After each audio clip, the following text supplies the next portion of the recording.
always be zero. Where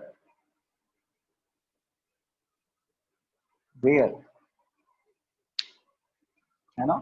तो Kirchhoff first rule हम पढ़ रहे हैं, junction rule. Kirchhoff first rule के अकॉर्डिंग क्या कहते हैं हम, किसी भी जंक्शन पॉइंट पर, जंक्शन पॉइंट क्या होता है जहां पर दो से ज्यादा मेटल के वायर कनेक्टेड हो, यहाँ 5 वायर्स कनेक्टेड है ना, 5 wires.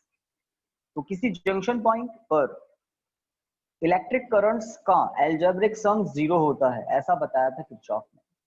The algebraic sum of electric currents at any junction point is always be 0 where the current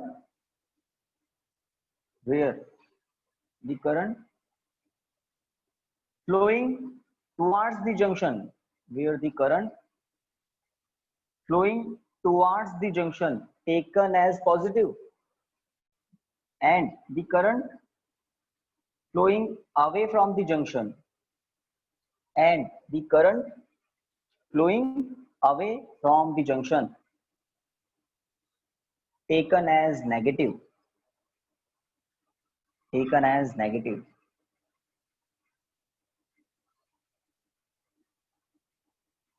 Done guys? Sir एक बार वापस रिपीट करो ना वेयर के बाद। Where the current flowing towards the junction taken as positive, I1 I2 I3 तीनों positive हो, taken as positive, and the current है ना flowing away from the junction taken as negative, I4 I5 है ना, that is I1 plus I3 minus I4 minus I5. This is called algebraic sum.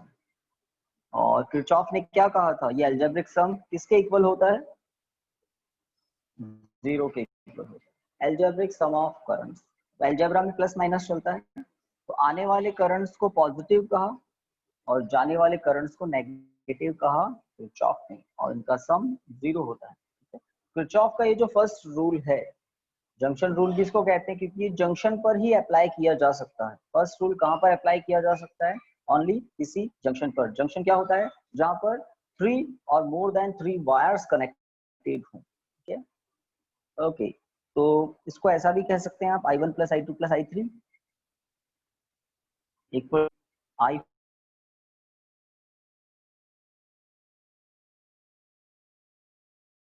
Plus I5, ऐसा लिख लो ये current की, हो जाए तो बता देगा।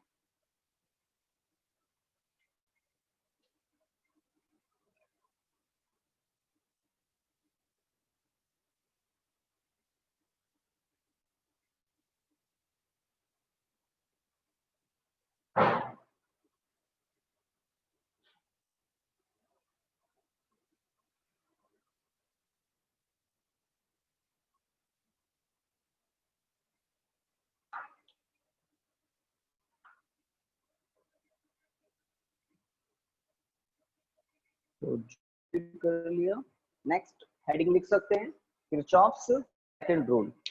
और एक बात और ध्यान रख लें, फर्स्ट रूल में एक नोट करके लिख सकते हैं या ध्यान रख सकते हैं क्या, ये जो फर्स्ट रूल है ये किस पर बेस्ड है, चार्ज कंजर्वेशन लॉ पर बेस्ड है। जंक्शन पर जितना चार्ज आता है उतना ही चार्ज है ना, जितना चार्ज आता है उतना चार्ज जाता है। करंट मतलब चार्ज का फ्लो होना है ना। तो फर्स्ट रूल किस पर बेस्ड है, चार्ज कंजर्वेशन प्रिंसिपल पर बेस्ड है first rule. The first rule, the Kirchhoff's first rule based on law of conservation of electric charge, law of conservation of electric charge.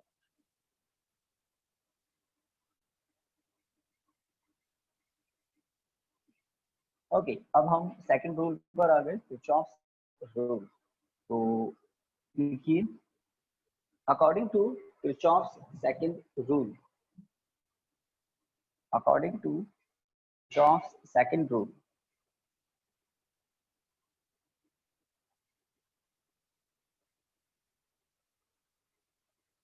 B, algebraic sum of potential drops. B, algebraic sum of potential drops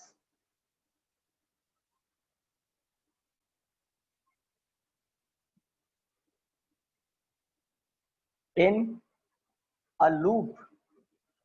In a loop. Drop क्या लिखा? The algebraic sum of potential drops in a loop. मतलब closed path in a loop is always equal to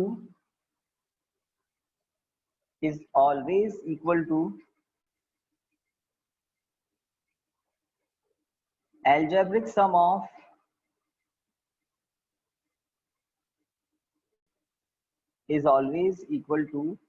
algebraic sum of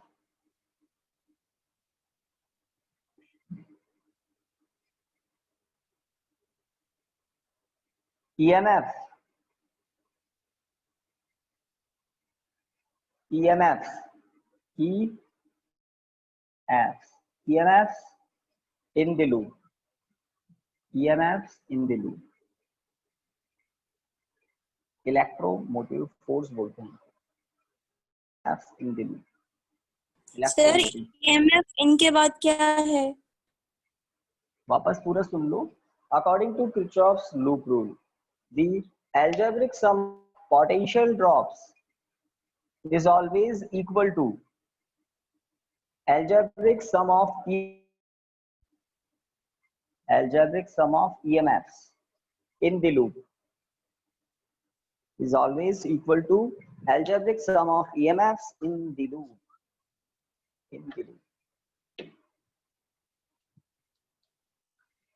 है ना? अब एक circuit बनाना है आपको जिसमें करंट की डायरेक्शन आपको दिख रही है. आई करंट फ्लो हो रहा है. यहाँ पर E2 कर देता हूँ. अभी ठीक है. सर्किट बना लो. ये सर्किट कैसा है? एक क्लोज्ड सर्किट है, बंद है, तो इसको हम लूप कह सकते हैं. तो किसी बहुत कॉम्प्लिकेटेड सर्किट में एक ऐसा लूप प्रेजेंट है. तो बहुत बड़े नेटवर्क का एक छोटा सा लूप दिखाया है मैंने. और इस लूप में दो रेजिस्टेंसेस हैं R1 R2 जिसके वैल्यूज आपको दिख रही है. दो सेल हैं. तो फर्स्ट सेल का EMF है E1, दूसरे सेल है E2. EMF की डेफिनेशन भी हम देखेंगे. इलेक्ट्रोमोटिव फोर्स इसको बोलते हैं. EMF इलेक्ट्रोमोटिव फोर्स, इसकी यूनिट होती है वोल्ट. EMF मतलब वोल्टेज डिफरेंस ही होता है. सेल के दो टर्मिनलों के बीच में होता है ये. Okay, done guys? Yes sir. Law लिखने के बाद डायग्राम बना लिया. इस डायग्राम पर हम रूल अप्लाई करें, Kirchhoff's second rule, loop rule apply करें, तो हमें इक्वेशन क्या मिलेगा? वो IR plus IR2 equal to E minus E2 equal to E1 minus E2. तो कैसे? तो आप देखें, यहाँ पर पोटेंशियल ड्रॉप IR1, यहाँ पर पोटेंशियल ड्रॉप IR2. ये है ना पोटेंशियल ड्रॉप्स का अलजेब्रिक सम. बिकॉज करंट की डायरेक्शन सेम ही है ना, क्लॉकवाइज. दोनों रजिस्टर पर पोटेंशियल ड्रॉप ऐड हो रहे हैं.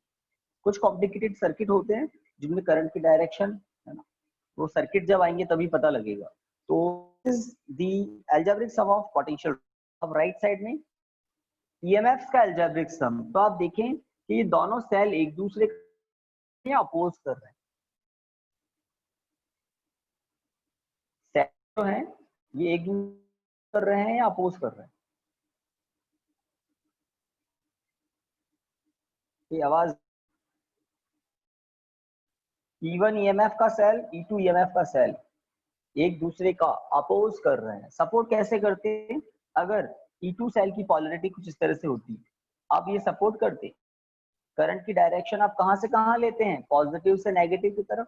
तो सेकंड सेल भी इस डायरेक्शन में करंट को फ्लो करता और क्या करता? सपोर्ट करता. तो करंट और ज्यादा हो जाता. बट ये तो ब्रेक लगाने का काम कर रहा है. उल्टा कनेक्ट कर दिया आपने, प्लस और ये माइनस, तो ये अपोजिट सेल, यहाँ पॉजिटिव है तो करंट की डायरेक्शन इधर से आ रही है, अब ये भी करंट को इधर ही धक्का दे रहा है, बट हो सकता है कि E1 का मैग्नीट्यूड E2 से ज्यादा है, EMF E1 ज्यादा है EMF E2 से, इसलिए किस डायरेक्शन में करंट फ्लो हो रही है, फर्स्ट सेल जो है वो करंट को एक्चुअल में फ्लो कर रहा है सर्किट। तो अगर EMF के अलजेब्रिक सम की बात करें तो इस तरह से होता है, और अगर इसको ऑलरेडी चेंज करके लगा दें, माइनस की जगह प्लस, प्लस की जगह माइनस, तो यहाँ माइनस के प्लेस पर क्या आ जाएगा, प्लस आ जाएगा। ओके सर सर्किट बना दिया, वापस आवाज कुछ ठीक नहीं आई, बताइए वापस क्या कह रहे हो।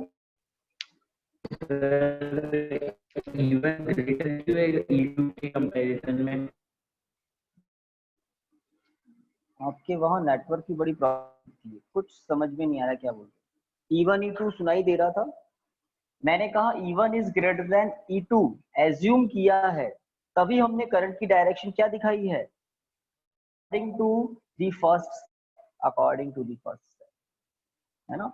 अगर ये हो जाता कि E2 is greater than E1 तो करंट की डायरेक्शन फिर E2 के अकॉर्डिंग होती,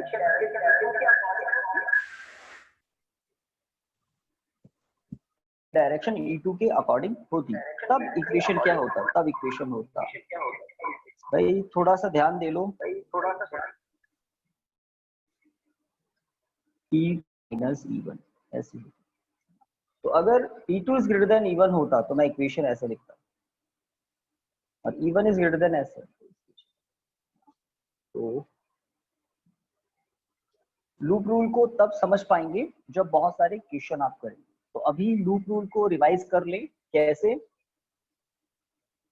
किरचॉफ ने अपनी सेकंड रूल में क्या बताया कि अगर कोई क्लोज लूप है, क्लोज लूप होता है ना सर्किट में, क्लोज लूप, तो उस क्लोज लूप में जितने भी रजिस्टर्स हैं, डिवाइसेस हैं, उन पर पोटेंशियल ड्रॉप्स का अलजेब्रिक सम इसका है, उस ही लूप में जो ईएमएफ्स हैं, इलेक्ट्रोमोटिव ईएमएफ, उनके अलजेब्रिक सम के इक्वल होता है। तो अलजेब्रिक सम में प्लस माइनस होता है ना। तो में हम ये भी कहते हैं, in the direction of current potential drop taken as positive, and in the opposite direction of current potential drops are taken as negative.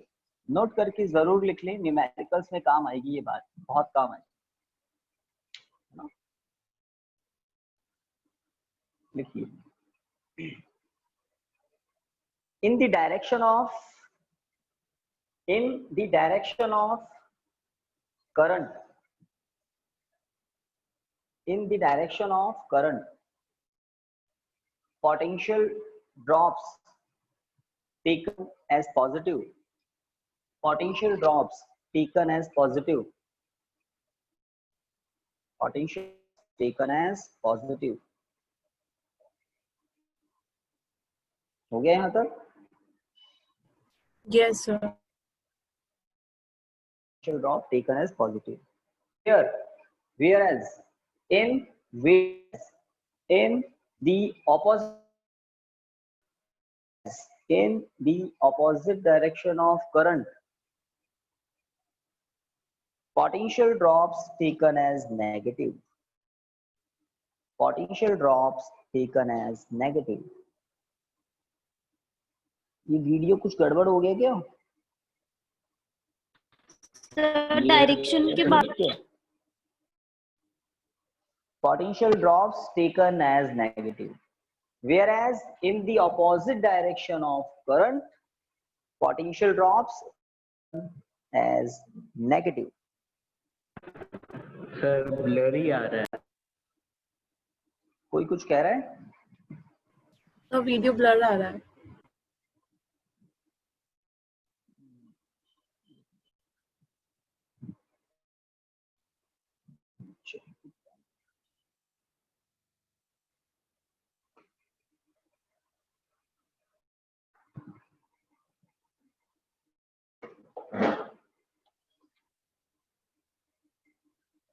Yes,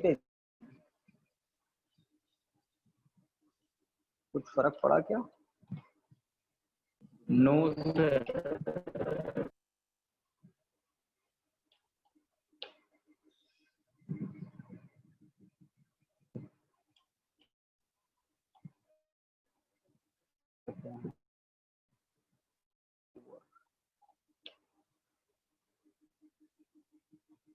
बताएं कुछ। ब्लर हो गया।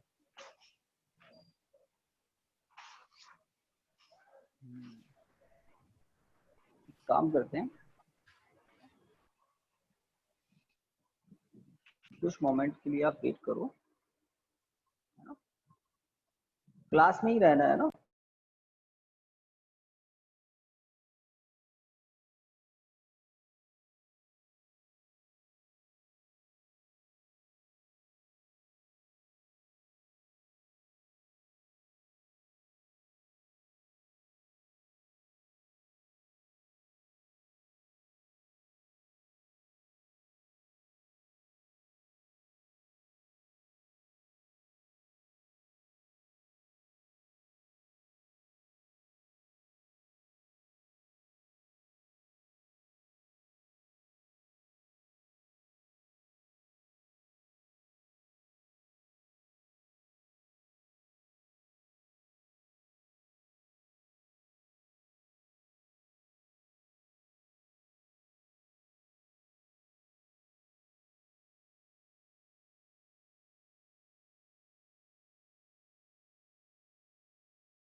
हेलो,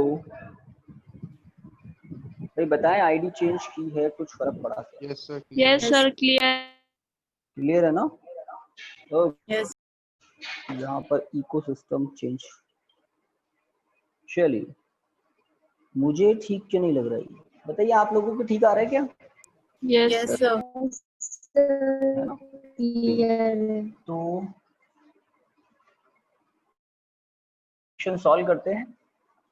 हमने किरचॉफ्स जंपर रूल पढ़ लिया, इक्वेशन सॉल्व करते हैं। थोड़ा सा लेंथी है क्वेश्चन, आपको एक डायग्राम बनाना होगा।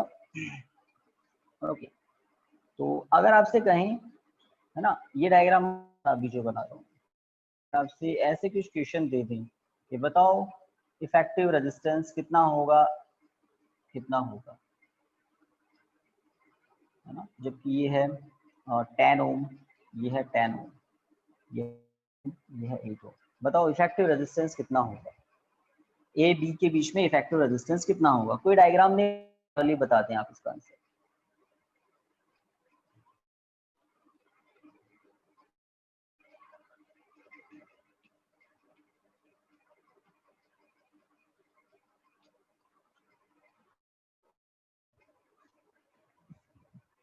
डायग्राम नहीं बनाना,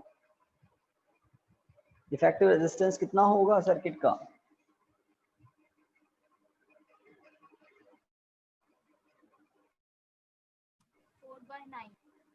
सर 10 ओम।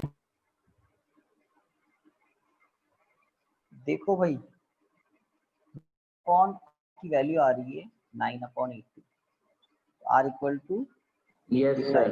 है ना? तो ये बड़े काम नहीं है आपके लिए, है ना? आपको पता है ये सीरीज में है तो इसका इफेक्टिव आपको पता है 20, ये पता है आपको सीरीज में है तो इसका 16। अब ये 20 और ये 16 किस में है? पैरेलल में है। ऐसे आप करते हैं ना और यहाँ तक पहुंच जाते हैं। यस तो सर। ये तो इजी सर्किट है ना?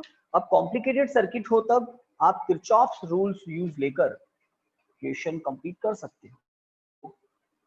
ऑर्डिनरी बस फॉर्मूलाज है, बट अब एक्स्ट्रा ऑर्डिनरी के बारे में देखिए। तो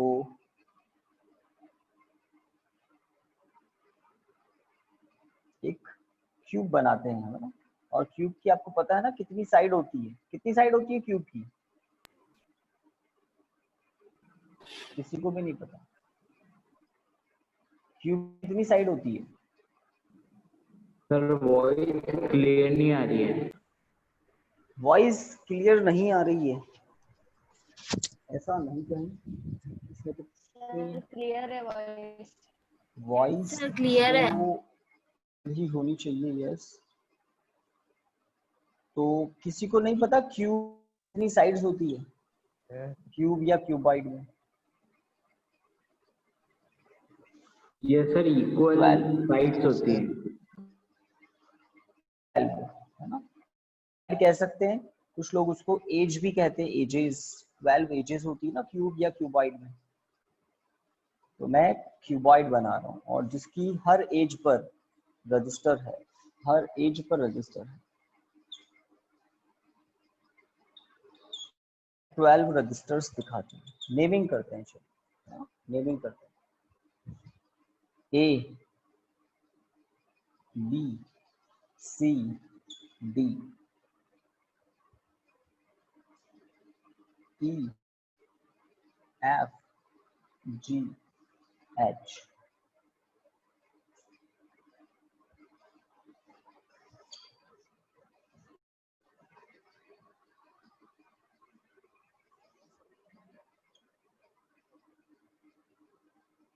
V वोल्ट की कोई बैटरी है, ठीक है, यहां से करंट फ्लो हो रहा है। अब मैं आपको रेजिस्टेंसेस की वैल्यू बताता हूँ। तो रेजिस्टेंसेस की वैल्यू है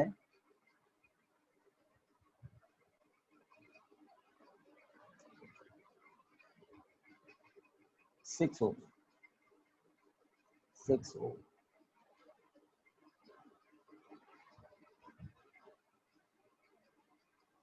Each resistor is of 6 ohm. How many resistors are there? 12 resistors are there. You have to find effective resistance between A and G. You have to find resistance between A and G. Point A, point G. A और G के बीच में effective resistance कितना होगा? 12 resistors हैं, आपको सोचना है कौन किसके सीरीज में है, कौन किसके पैरेलल।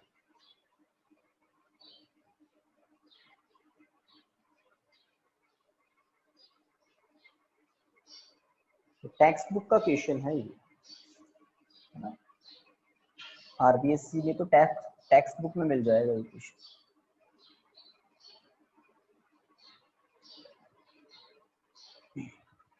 क्वेश्चन डायग्राम बन गया क्या? क्वेश्चन डायग्राम हो जाए तो बता देना। Yes sir. Yes sir. तो यस बोल रहे हैं तो ठीक है फिर। और अभी ऑडियो वीडियो कैसा क्या चल रहा है? Yes sir, perfect. ठीक है, तो देखिए इस प्रॉब्लम को, इस क्वेश्चन को सॉल्व करने के लिए ए और जी के बीच में रेजिस्टेंस पता लगा आपको दोनों रूल यूज लेने हैं, जंक्शन रूल, लूप रूल, दोनों। पहले जंक्शन रूल से देखिए। मान लेते हैं यहाँ पर करंट है 3i, मान लिया है ना 3i कैपिटल आई। करंट है 3i, सर्किट का करंट एज्यूम कर लिया 3i। अब पता नहीं कितना है 3i, एज्यूम कर लिया। ए पॉइंट पर, ए जंक्शन पॉइंट है क्या, बताइए? Yes sir. है ना, जंक्शन पॉइंट है ये। रीजन, जहां भी 2 से ज्यादा वायर कनेक्ट हो वो जंक्शन पॉइंट है। तो यहाँ 4 वायर्स कनेक्ट हैं, 1 2 3 4। ओके, अब यहाँ पर 3i करंट आ रहा है, कहां पर? ए पॉइंट पर 3i करंट आ रहा है। तो ए पॉइंट पर ये 3i करंट डिवाइड हो जाएगा, यहाँ पर आई, यहाँ पर आई और इधर भी आई। देखो 3i करंट 3 पार्ट में डिवाइड हो गया। ए से बी की तरफ आई, ए से डी की तरफ आई और ए से ई की तरफ आई। दिख रहा है क्या? Yes sir. है ना, डिवाइड हो गया। अब ए से बी की तरफ जो आई करंट जा रहा है, 3i आ रहा था और आई आई आई 3i होगा। ये ए से बी की तरफ जो करंट जा रहा है ये बी पर डिवाइड होगा क्या? से बी की तरफ जो आई करंट जा रहा है ये बी पर डिवाइड हो गया का होगा, है ना। तो आंसर है होगा। और इक्वल दोनों 2 पार्ट में डिवाइड होगा, i/2, i/2। I current 2 part में डिवाइड हो गया। इक्वल पार्ट में डिवाइड होने का रीजन क्या है?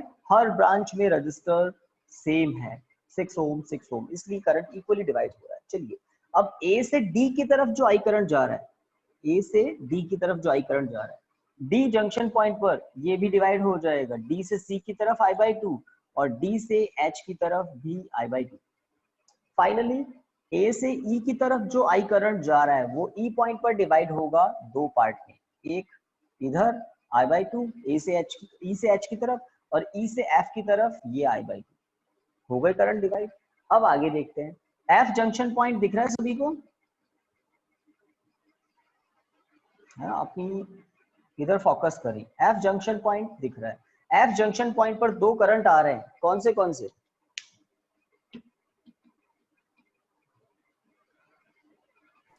I/2 और I/2 and I/2। I/2 तो एफ से जी की तरफ कितना करंट हो जाएगा? आई। जंक्शन रूल के अकॉर्डिंग I/2 कितना हो जाएगा? आई। चलिए एफ पॉइंट को आपने देख लिया, सी पॉइंट को देखें, सी पॉइंट पर कौन कौन से करंट आ रहे हैं? I/2 तो सी से जी की तरफ करंट कितना हो जाएगा? आई हो जाएगा। फाइनली एच पॉइंट पर देखें, दो करंट आ रहे हैं, I/2 तो एच से जी की तरफ करंट कितना हो जाएगा? आई हो जाएगा। ठीक है, अब जी जंक्शन पॉइंट को फाइनली देख लें। जी जंक्शन पॉइंट पर 3 करंट्स आ रहे हैं, एफ से आ रहा है जी की तरफ आई, सी से आ रहा है जी की तरफ आई, और एच से आ रहा है जी की तरफ आई। तो यहाँ पर वापस कितना हो जाएगा? हो जाएगा ना 3i। तो आधा काम हुआ है, जंक्शन रूल से हमने सर्किट में करंट दिखा दिए। अब हमें ए से जी तक का इफेक्टिव रेजिस्टेंस पता करना है, तो हमें लूप रूल अप्लाई करना पड़ेगा। नाउ इन लूप, अब लूप का नाम सुन लो, यहाँ पर ये बैटरी है ना, तो बैटरी के लिए मैं यहाँ कहीं लेफ्ट या राइट कहीं पर कुछ सिंबल अप्लाई करना चाहता हूँ, क्या करें?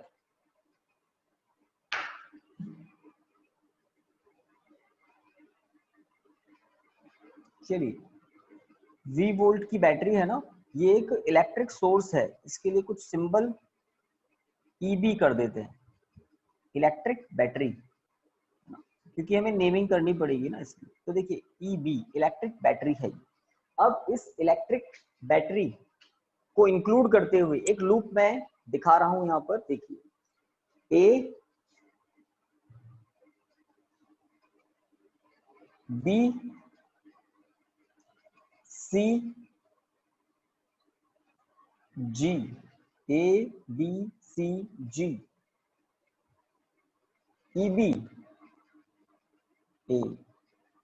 तो लूप कंप्लीट हुआ क्या? A से लेकर A तक। तो ध्यान से देखो, A B C G EB और ये A, EB बैटरी के लिए है बीच में। एक लूप कंप्लीट हुआ है। Now in loop A B C G EB A from loop rule. तो इस लूप में हम लूप रूल अप्लाई करें तो क्या मिलेगा? तो हम करंट्स को देखें, रेजिस्टेंसेस को देखें, करंट्स और रेजिस्टेंसेस को देखें तो क्या होगा देखिए।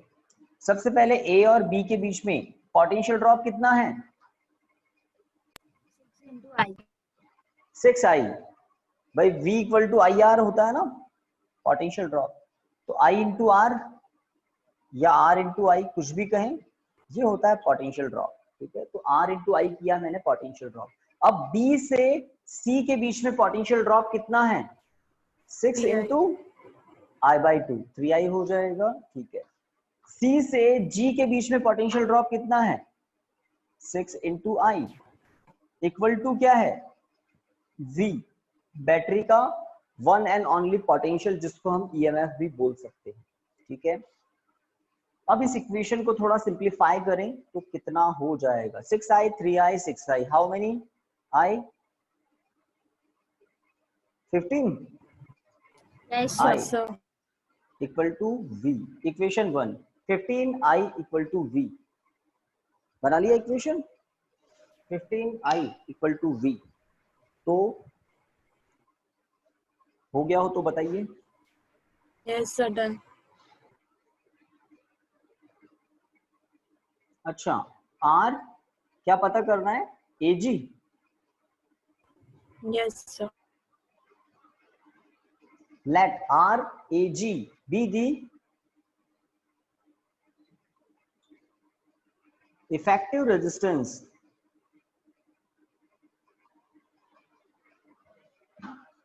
RAG be the effective resistance between point A and G. Then RAG into 3I equal to V. If RAG be the effective resistance between point A and B, then RAG into 3I equal to V. ये equation कैसे बना वो थोड़ा आपको सोचना है। Equation 2 है ये, कैसे बना? तो देखिए, हम मान लें ये पूरा सर्किट हटा दें, A से G के बीच में एक ही रजिस्टर अप्लाई करें RAG। पूरा सर्किट हटाकर A से G के बीच में एक ही रजिस्टर अप्लाई करें RAG, तो उस अकेले में कितना करंट पास होगा? उस अकेले में कितना करंट पास होगा? यहां से जाएगा A से, अब A से उस अकेले में इतना करंट जाएगा और G से वापस उतना ही करंट।